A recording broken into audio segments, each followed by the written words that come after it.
Let's move on to adjectives. Adjectives describe things. Now we're going to find two major descriptors. We have adjectives and adverbs. Adjectives describe things. They describe nouns or pronouns. Whereas adverbs, as you'll see, describe actions or verbs. So adjectives can be placed before the noun. This is what we call an attributive adjective. In English, this is the most common usage of an adjective. It's most English or most basic or most common usages of adjectives in English are attributive, which is different from a lot of languages, including Setswana, including a lot of the time in French. I was looking at South Africa, the word South Africa here. We see, if we say it in English, we'll see that the main noun there is Africa, and then South describes. So South Africa, we see the noun appearing after pronoun. After the adjective, South Africa. Whereas in Setswana, I think you're familiar, it's Africa Borwa. The Borwa, meaning South, will be placed after the noun. In French, they say Afrique du Sud, same thing. The Sud is South. South comes in afterwards. So there's a lot of that, especially when you're comparing Setswana and English. We find that a lot of the time in Setswana here, we put our adjectives behind or after the noun or pronoun, whereas in English, most of the time, most basic usage of English would have the pronoun or the noun being following the adjective being before it. Okay, we also have these two other usages. We've got the predicative adjective. This is where you actually place it afterwards, where now you're actually putting a state. The adjective defines a state, defines a quality in itself. Like for instance, if you say Kitso is knowledgeable, the knowledgeable Kitso is a knowledgeable boy. The knowledgeable Kitso, that would be a normal adjective. But now if you're saying Kitso is knowledgeable, you're now giving that adjective a value, or a predicative value, where it actually now appears to carry a weight in itself. It's no longer just acting as a descriptor, but is in itself an entity. So we also have what we call post-dicative.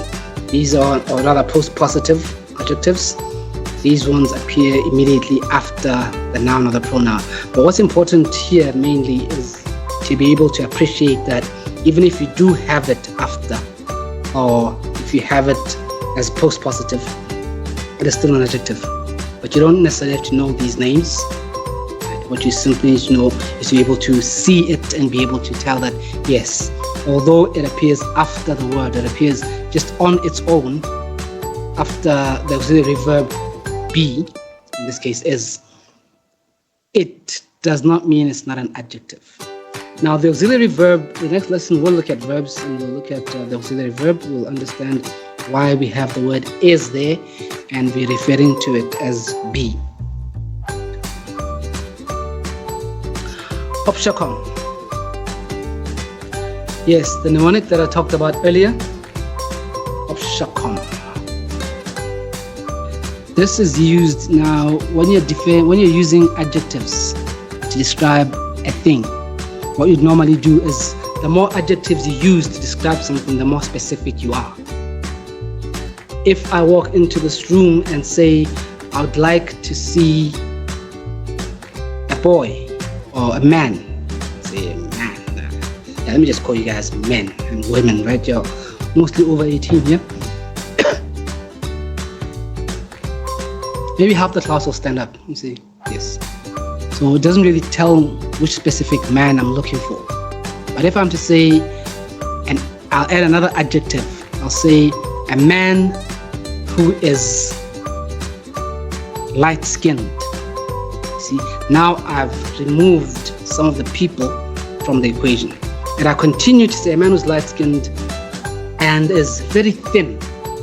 See, I'm removing other people from the equation. So the more adjectives I include in my sentence, in my description, the more specific I get. So we tend to want to use a lot of adjectives in order to be very specific. However, the problem now came about where there's no proper grammatic sequencing of it.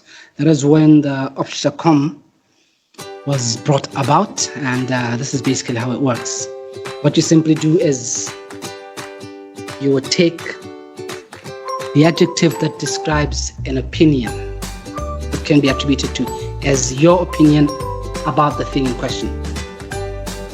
We're calling it opinion because it is not scientific. Afterwards, we move into the more scientific ones. The shape comes first. Sh. The A is age. Right. Yes. Color. Origin. And finally, the material out of which that object is made. So the reason why the opinion is the only one that's a bit different. That's because the others, like I said, scientific. You know, when you say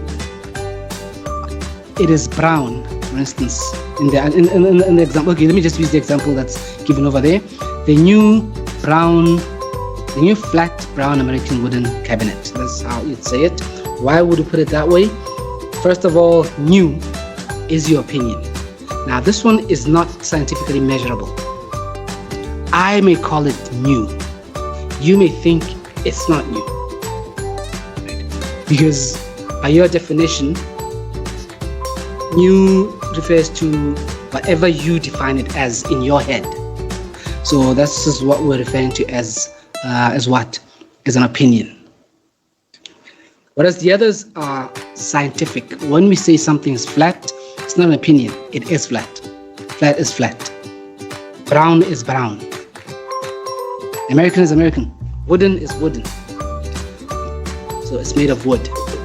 So all these others which are scientific, which can be defined scientifically, are the ones which follow. The main one is, the first one is your opinion. Now, in this particular example here, notice that there's no age. I said new. New there is classified as an opinion. However, if I were to be specific about the age of the cabinet, if I were to say the cabinet was made yesterday, so it's a day old, then because you cannot argue with day old. It's a scientific measurement. So this is what we refer to as age. So if you're going to be using day old, then we would actually have to shift the position to between the shape and the color. So you'd have it as the flat, day-old, brown American wooden cabinet. Blah blah blah. I hope you understand that. Yes. So that's that with Option.com. Physically. So having said that, let's move on to the next section here. We'll talk about adverbs. Adverbs here describe, what do they describe? Action. So we find that we've got 3 types of adverbs.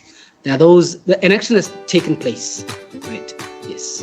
So what we're going to do now is to define how that action took place. So in order to do that, we are going to look at how it happened, right? Where it happened and when it happened. So we find that we've got 3 adverbs are in 3 categories, instead of subcategories. They describe how something happened. This is what we call an adverb of manner. Yes,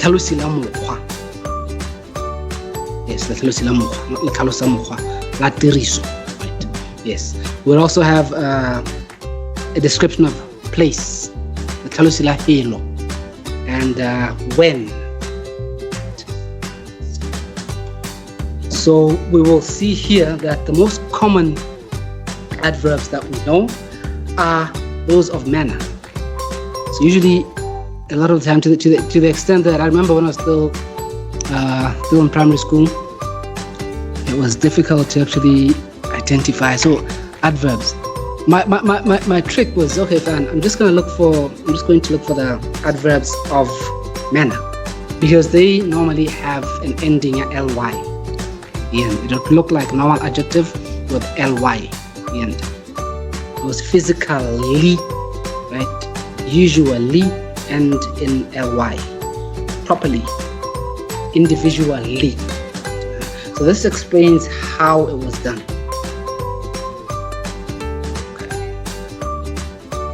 Where am I? Yes. So examples of adverbs of place, on the other hand, they describe where it happened. These ones are not so easy to identify, but what's important is to remember that we're referring to location where it happened, or when it happened, where. But it's basically about the answer to where. So if you went back, and then finally here with this time, when it happened. An action took place, and then you specify the time that action took place. It happened last year. What you'll eat tomorrow. These are examples of adverbs of time. We also have prepositions. A preposition, I think this is the last one that we'll be dealing with today. These are, well, it's preposition, if you actually look at that word there. That basically means positioned before. I think you're familiar with the prefix pre, just simply means before.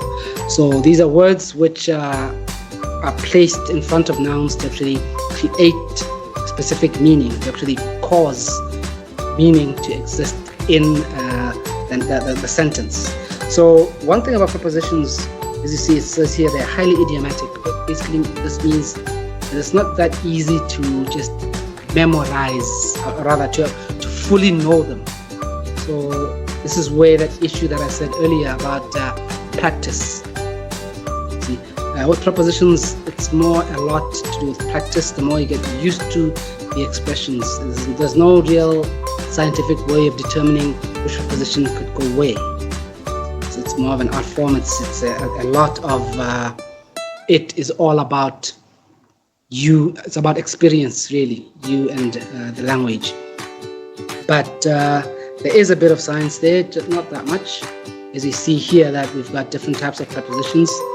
Like I said, it's not that much, but it is a bit of something there. We've got prepositions of time and place. Prepositions of time and place are the same. The only difference is the context in which they're used. If you look at the word in, for instance, if I say I'll be there in 10 minutes, it's a preposition of time. When I say he was in Gaborone, it's a preposition of place. So we can see that at the same time, the same prepositions of time can be used as prepositions of place in the same tenses.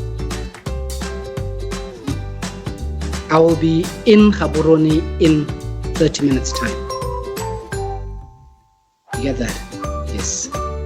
He was at Pilani at the time of the accident.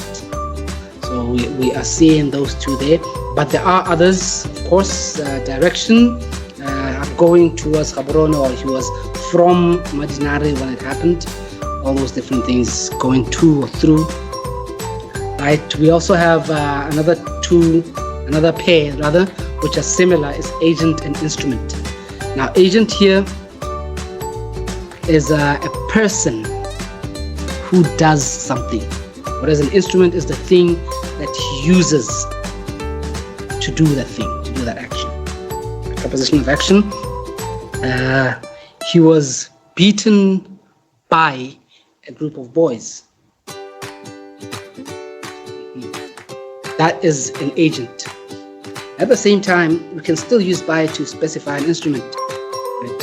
Right? Yes, what you used in order to achieve that thing there. Like this video and subscribe to this channel for more such content.